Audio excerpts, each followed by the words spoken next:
So this listing has been already published in our YouTube, and the size is 1.7 hectares. This is 1.7 hectares. So this is a very good listing.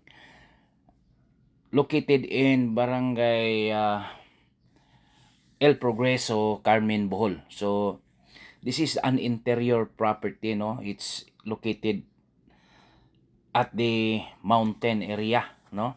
So that is the situation of the property, no? Nakita na to ang purma. So that is the location, no? Terrain and kuan.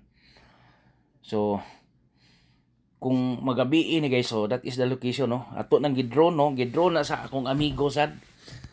So the terrain is rolling, which is ideal for a mountain resort development.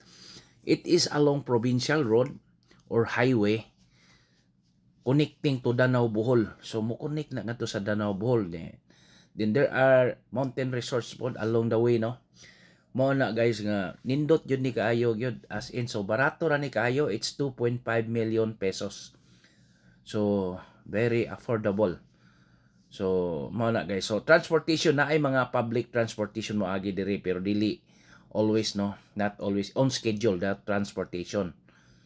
So ato lang gibalik-balik na tay YouTube channel ani guys, nata YouTube channel. Makita na to during nganang mga maayo ang panahon, mag-fogging diri. You can see the sea of clouds, no? Ana nakanindot diri. So bugnaw gini napita. Kay naman ta sa tunga, no? Naman ta sa bukid. So very nice, no? Himo kag mga kuan diri, mountain resort. Okay?